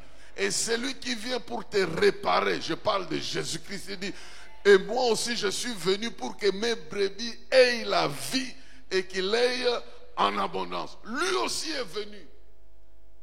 Il est venu et il est présent. Celui que tu adores, il est capable de dresser les paramètres de ta sécurité pour que personne ne te touche. Donc, Dieu te prépare de bonnes expériences. Alors, mon conseil, c'est quoi? Pour que tu entres dans ces expériences, il faut être attaché à la lecture de la Bible, à l'adoration, à la prière, à tous ces exercices spirituels que l'Église organise pour que dans ces exercices-là, les expériences de Dieu entrent en compte. Parce que les autres expériences viennent lorsqu'on se détache de la maison de Dieu, on se détache de la prière, on ne veut plus prier, on ne lit même plus la parole, on passe tout son temps à faire autre chose. C'est en ce moment-là que nous perdons la possibilité d'expérimenter tout ce que la Bible est en train de nous dire ici, notamment le discernement, la sagesse, l'intelligence. On dit même qu'en ce moment-là, les gens auront l'intelligence. L'intelligence va les remplir comme les eaux remplissent le fond des mers. Imagine-toi, tu vis avec l'Esprit de Dieu et tout ce dont tu as besoin, il te le dit. Tu peux lui poser une question, il te répond. Tu as besoin de connaître quelque chose, il te dit. Il y a des expériences, personnellement, si Dieu ne me parlait pas, je sais peut-être que je ne serais même pas en vie. Des choses, je n'ai même pas l'habitude de raconter ça, mais c'est des expériences. Si c'était sur d'autres cieux, on aurait mis même des photos, des commentaires. Mais je me rappelle une fois un miracle qui jusqu'à aujourd'hui me dépasse. Nous étions dans un petit porteur. Il y avait, je crois, 2 ministres, 2 généraux, et puis leur garde du corps. On était à 7. L'avion a décollé de Kamina, quelque part là, dans le pays. Et je crois, 15 minutes après, le pilote sort avec du whisky. Il vient nous distribuer du whisky. Oh, c'était la première fois que je vois dans un avion, volontairement, on vient vous donner du whisky. Je dis, bon, moi, j'ai un autre type de whisky que je prends, ce n'est pas celui-ci. Donc, je ne vais pas le prendre. Et puis, je me rappelle, le ministre, il était à la défense à ce moment-là. Il m'a dit, mais vous autres, les chrétiens, vous ne savez pas ce que vous ratez. Un petit rien comme ça, oh non, je ne fais pas ça, un petit rien. Vous ratez de belles choses dans la vie. Et puis, il a pris ça, il a commencé à parler. Mais il ne s'est pas fait 20 minutes. On a entendu un bruit. L'avion était en train de chuter. Apparemment, on a fait 6 km en 3 secondes. Quelque chose comme ça. Selon ce que le pilote nous a expliqué après. L'avion était en train de chuter, effectivement. J'ai vu que l'avion chutait. J'ai fait ma prière. J'ai dit, Seigneur, si c'est aujourd'hui que tu as prévu que je vienne te voir, moi je suis prêt. J'ai dit, si c'est aujourd'hui que tu as prévu, ben, je suis prêt. Il me dit, non, c'est pas moi, c'est le plan du diable. Arrête ça. Et j'aime ça. J'aime que Dieu me donne l'ordre de poser un acte. Et puis j'ai crié dans l'avion, j'ai dit à l'avion, tu t'arrêtes au nom de Jésus. Et puis on a senti comme un ascenseur, pouf. L'avion s'est arrêté à ce niveau-là. On a fait 1h30 à un niveau très bas jusqu'à ce qu'on a atterri. Et quand on a atterri, nous tous, nous avons effectivement transpiré. Ça, il faut le reconnaître. Maintenant, le ministre pose la question au général. Dit, mon général, je t'ai vu calme au coin. Il dit, ah, moi j'ai compris que le pilote n'avait plus le contrôle. C'est Dieu qui avait le contrôle. Et comme il y avait son serviteur ici, moi je me suis dit, on ne va pas mourir. Ne fût-ce qu'à cause de sa présence-là, on peut être sauvé. Bien aimé, si je vous raconte ça, moi-même j'avais déjà oublié ça. Un jour, j'étais à l'aéroport, le grand frère de ce ministre est venu me voir et dit, on nous a raconté une histoire, nous n'avons pas cru. Est-ce que c'est vrai? Ça s'est passé comme ça. Tu as arrêté ça? Je dis, c'est pas moi. Il y a un Dieu qui contrôle les temps et les circonstances. Quand il te donne un ordre et tu obéis à cet ordre-là, tu fais l'expérience. Il y a plein d'expériences que Dieu veut faire avec toi. Et ces expériences-là vont être la base de ton témoignage. La base de... Si tu parles de Dieu, tu parleras de Dieu à partir de cette série de ces expériences-là. Dieu ne veut pas que tu parles de lui en t'appuyant seulement sur ce qu'il a fait chez les autres. Il y a aussi des choses qu'il veut faire avec toi. C'est pourquoi tu as des problèmes que tu as là. Pourquoi tu as ces problèmes-là? Pour que tu permettes à Dieu de te passer par de bonnes expériences. Je prie que tes problèmes deviennent les marches d'un escalier. Qu'au fur et à mesure que tu les as, tu peux les vaincre et puis tu montes. Parce que tu es héros, pas pour rien.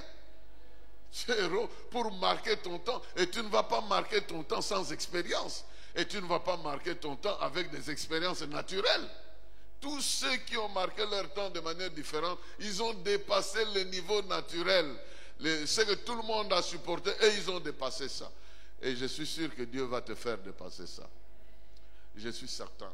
Et la dernière chose dont je voulais parler. Dieu ne veut pas simplement que tu passes par des séries d'expériences. J'ai parlé de ces expériences-là. La dernière chose, c'est le temps. La dernière chose, c'est le temps. Quand le temps arrive, au lieu où tu es, quelque chose va se passer. Quand le temps arrive, au lieu où tu es, quelque chose va se passer. Parce que voici ce qui arrive. La notion de la sémence. La sémence est placée dans un lieu et dans le temps. Le lieu a déjà été préparé et le temps est déjà fixé. Il y a un temps pour s'aimer et la sémence est semée dans un lieu où les choses ont déjà été préparées.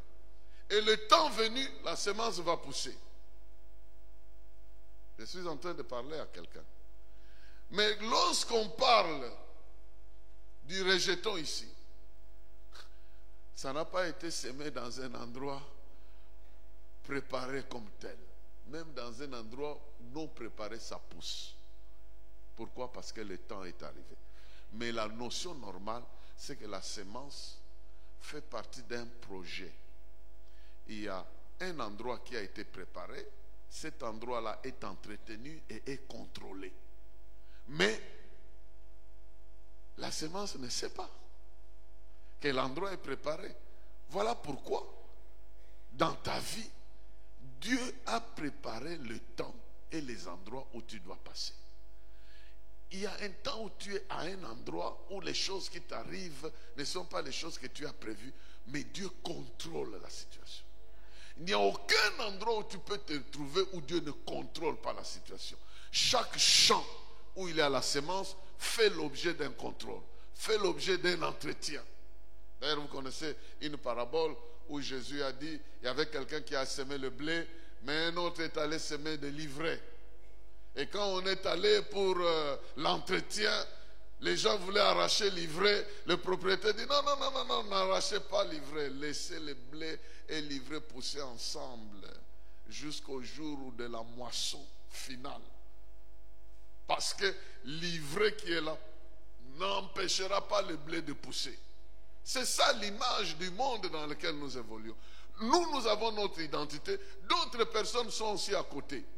Il est écrit que le loup va manger avec l'agneau, mais ils ne se boufferont pas l'un l'autre. Alors, celui qui évolue à côté de toi, qu'il aime ton Dieu, qu'il ne l'aime pas, il ne t'empêchera pas d'atteindre les objectifs que Dieu a prévus pour toi. Tu atteindras tes objectifs parce que le terrain sur lequel tu es est contrôlé par Dieu. Le temps que tu passes est fixé par Dieu. Le temps est fixé par Dieu, le terrain est contrôlé par Dieu. C'est l'image d'un champ qu'on nous donne ici où les choses sont en train de pousser. Tu pousseras parce que c'est ton temps de pousser. Tu pousseras calmement parce qu'il y a quelqu'un qui contrôle ton environnement pour empêcher aux choses nuisibles de t'empêcher de pousser.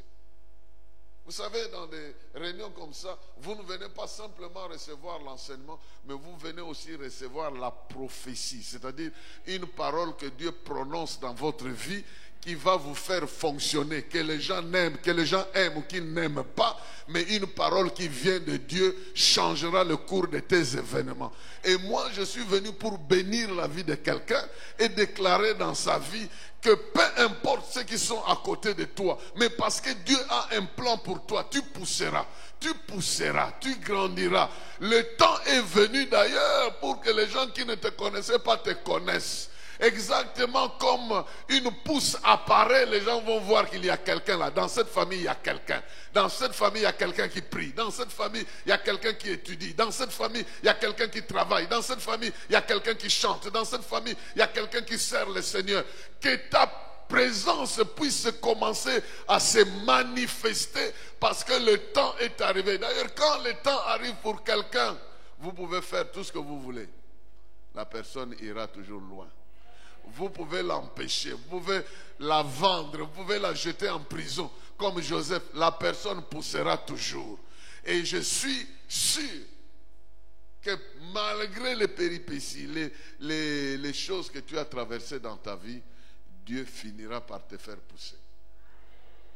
Ça ne sera pas étonnant pour moi de voir en 2020 autant de ministres qui s'élèvent de la part de Dieu, autant de talents qui deviennent des réalités, autant comme j'ai entendu des chansons, des disques, des albums ou je ne sais pas quoi, autant de ministres qui imposent les mains, qui voient les maladies disparaître parce que dans leur vie il y a un étendard, il y a un drapeau qui montre qu'ils appartiennent au système du roi de rois, du seigneur de seigneurs, là où ils ont le mandat, où il est écrit: voici les signes miraculeux qui accompagneront ceux qui auront cru. En mon nom, ils chasseront les démons. En mon nom, ils imposeront les mains sur les malades. Et ces derniers seront guéris. En mon nom, ils feront ceci, cela. Et je crois qu'il est temps. Et je déclare qu'il est temps pour quelqu'un de comprendre que ton temps est arrivé. Ce ne sont pas les démons qui doivent s'imposer sur toi. C'est toi qui dois les chasser. Tu dois te lever. Ces fameux rêves-là, tu dois les détruire. Ces fameux cauchemars-là ne te feront plus rien. Parce que tu te lèves, tu dis à partir de maintenant, plus rien de ce genre de rêve. Au nom de Jésus, tu dois marcher sur les serpents, les scorpions et toute la puissance de l'adversaire. Et la Bible dit que rien ne pourra te nuire. Rien ne pourra te nuire. Quand le temps est arrivé, les choses se passent en tout lieu comme cela se doit. Quand c'est l'hiver, en tout lieu, c'est l'hiver. Quand c'est l'été, c'est l'été. Et je pense que cette veillée nationale est en train de consacrer le temps de quelqu'un pour dire: voici maintenant, je dois me lever, je dois prendre ma place, je dois agir comme Dieu encourageait Jérémie. Il lui a dit: ne dis pas que tu es adolescent. Voici, j'ai mis mes paroles dans ta bouche. Et il lui donne la mission, il dit: tu iras dans les nations, tu vas arracher, tu vas abattre, tu vas construire. Moi je pose la question, comment il va le faire? Est-ce que vous savez comment il est censé le faire? Il va dans les nations abattre, ruiner, détruire, planter. Comment? Avec la parole. Parce qu'on lui a donné la parole. Donc c'est un monsieur, s'il arrive dans votre famille, il dit: à partir de maintenant la sorcellerie ne fonctionnera pas. Ça ne va pas fonctionner.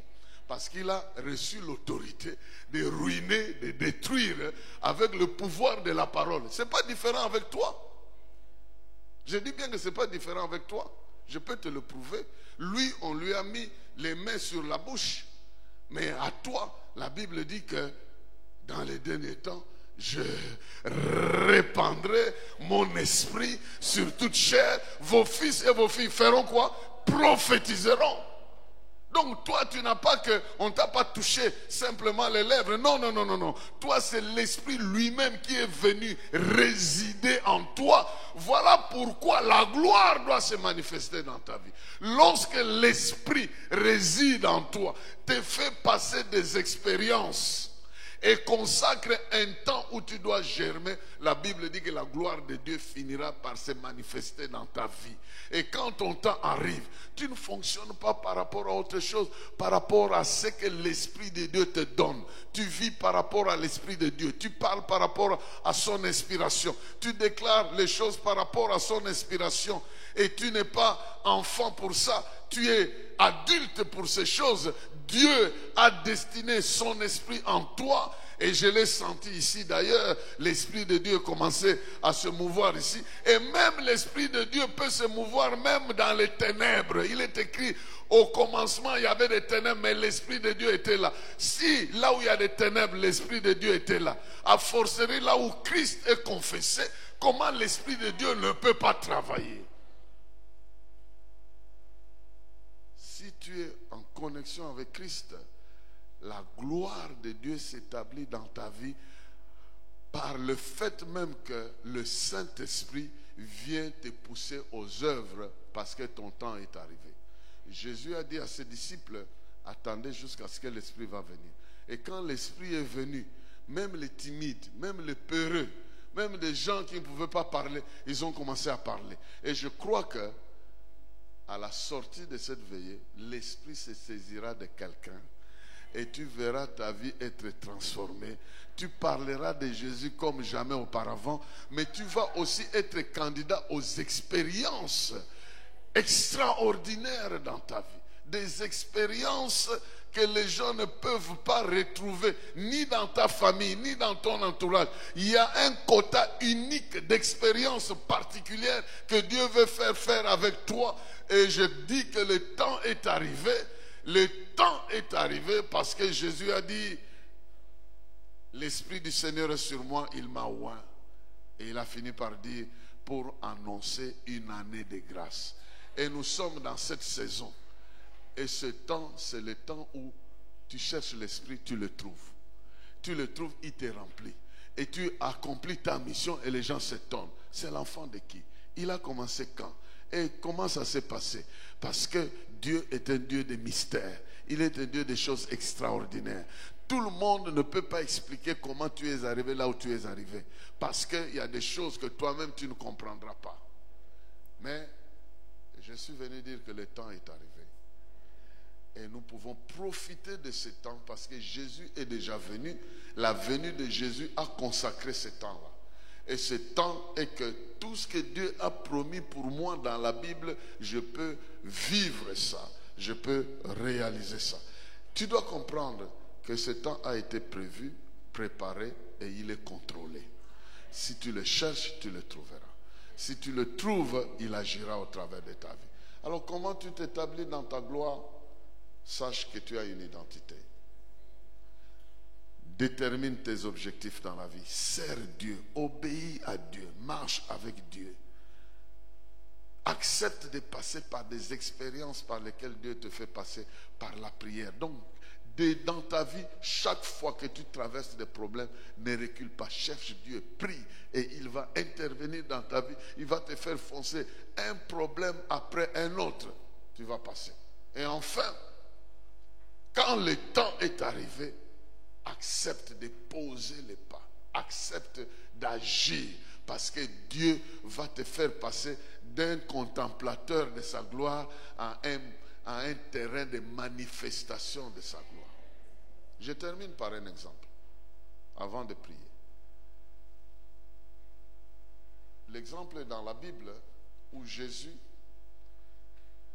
a dit à ses disciples de traverser. D'ailleurs, ici, j'ai déjà entendu cette chanson-là. Dans le temps, j'entendais, c'était les hommes qui chantaient ça. Les hommes chantaient ce cantique-là. Il n'a pas dit que tu coulerais, il n'a pas dit, bon, voilà, c'est cette chanson-là. Jésus a dit aux disciples de passer. Ils étaient en train de traverser. Regardez bien la scène, je veux que tu comprennes, parce que c'est par là que je vais terminer.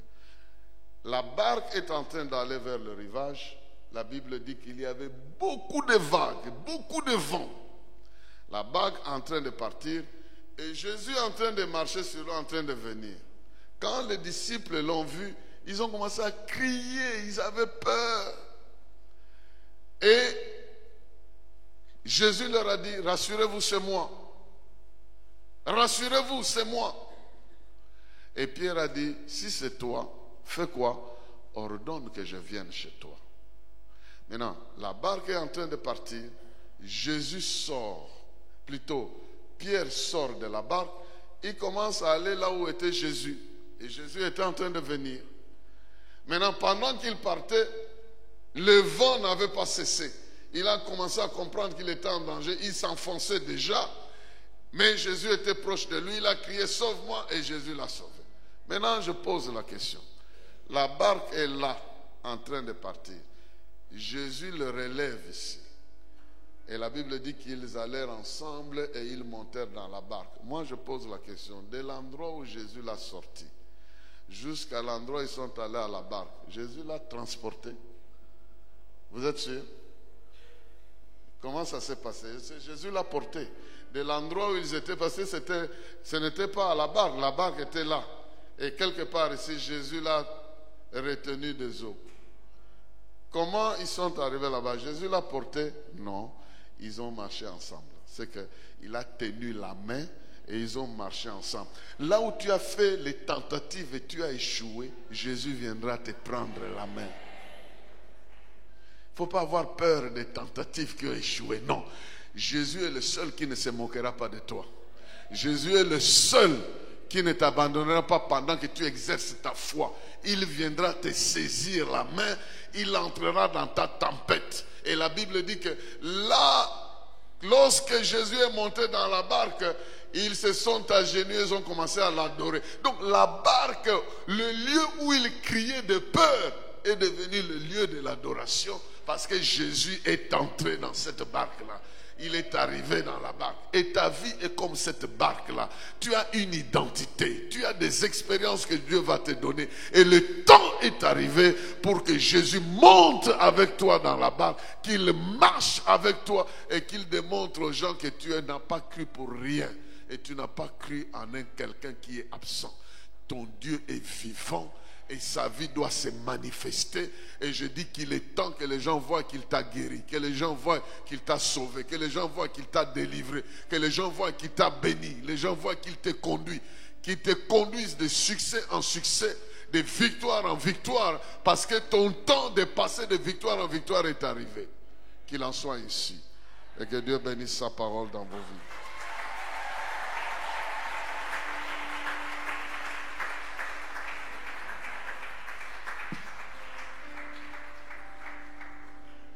Voilà, nous allons prier.